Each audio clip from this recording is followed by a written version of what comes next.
2 நாளைக்கு முன்னால ஒரு பத்திரிகை நண்பர் வந்து என்கிட்ட கேட்டாரு, திருப்பத்தூர் சட்டமன்றம் கடந்த 5 ஆண்டுல வளர்ச்சி அடைஞ்சிருக்கா அப்படின்னு கேட்டாரு. நான் சொன்னேன், ஆமா 100% வளர்ச்சி அடைஞ்சிருக்கு அப்படின்னு சொன்னேன். அவருக்கு கொஞ்சம் அதிர்ச்சியா இருந்தது, என்னடா இவர் தாவகாரர் இப்படி சொல்றாரு அப்படின்னு. நான் அவர் அதிர்ச்சியை ரொம்ப நீடிக்க வேணாம்னு சொல்லி, எப்படின்னு கேட்கலையா சார், நீங்க அதையும் கேளுங்க அப்படின்னு கேட்டேன். சொல்லுங்க சார், அதையும் நோட் பண்ணிக்கிறேன், எப்படி அப்படின்னு கேட்டாரு. 2021 நம்ம சட்டமன்ற தேர்தலில் வாக்குக்கு 500 ரூபா கொடுத்தாங்க. இன்னைக்கு 2026 சட்டமன்ற தேர்தலில் வாக்குக்கு 1000 ரூபா கொடுக்குறாங்க. அதனால 100% வளர்ச்சி அடைஞ்சிருக்கு சார். இப்ப ஜனநாயகத்துல வாக்காளர்களுடைய வாக்கு வந்து இன்னைக்கு ரொம்ப மதிப்பு மிக்கதா மாறி இருக்கு. அதனால 100% வளர்ச்சி அடைஞ்சிருக்கு, நீங்க எழுதிக்கங்க சார், நான் சொன்னேனே எழுதிக்கங்க அப்படின்னு சொன்னேன். இந்த தொகுதியில ஏராளமான திட்டங்கள் இங்க தேவைப்படுது அப்படிங்கிறது இங்க இருக்கிற ஒவ்வொரு மக்களுக்கும் தெரியும். எதிர்கட்சிகள் தொடர்ந்து பேசிட்டு இருக்கோம். சமீபத்தில் கூட ஏன் இந்த தொகுதியில ஒரு கல்லூரி கொண்டு வரல, இப்ப கூட அன்பு சகோதரர் விஎன்ஆர் நாகராஜன் அவர்கள் சொன்னாங்க எங்க ஊருக்குலாம் கல்லூரி வேணும் அப்படின்னு. ஆனா இங்க இருக்கிற ஆளுங்கட்சி நிர்வாகிகளும் அமைச்சர் அவர்களும் என்ன சொல்றாங்கன்னா, இந்த தொகுதியில் ஏற்கனவே 3 கல்லூரி இருக்கு. திருப்பத்தூர்ல ஒரு கல்லூரி இருக்கு, புலாங்குறிச்சியில ஒரு கல்லூரி இருக்கு, சிங்கமனரியில தனியார் கல்லூரி இருக்கு, எதுக்கு இந்த தொகுதியில இன்னொரு கல்லூரி அப்படின்னு சமீபத்தில் நடந்த கூட்டத்தில் இங்க பேசினதா நான் கேள்விப்பட்டேன். அமைச்சருக்கு நான் நம்ம மக்கள் சார்பாக ஒரு கேள்வியை முன்னிறுத்துறேன்.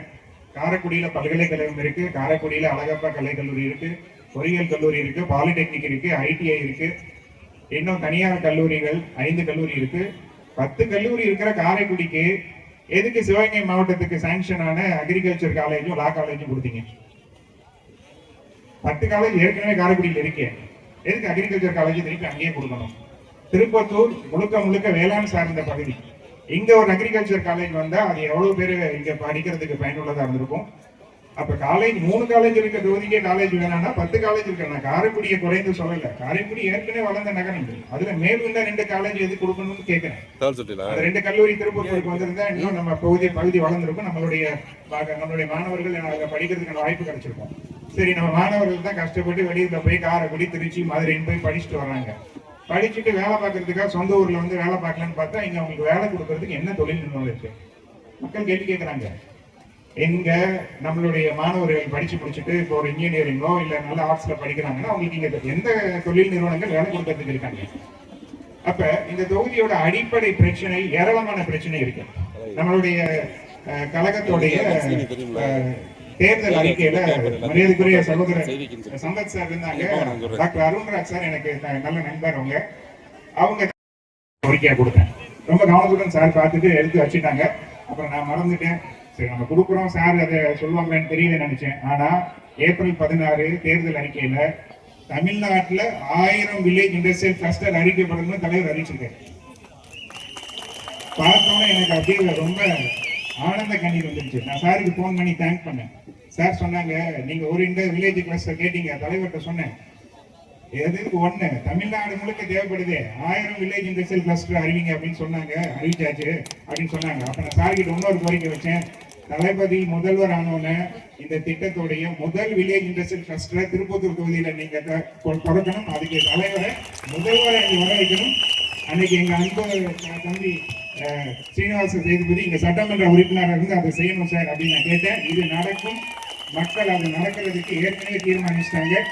வெற்றி என்பது நமக்கு ரொம்ப அருகாமையில் இருக்கு. ஏற்கனவே சொன்ன மாதிரி கடைசி நாட்கள்ல நம்ம வந்து பின்தங்கிடக்கூடாது. மக்கள் கிட்ட மிகப்பெரிய எழுச்சி இருக்கு.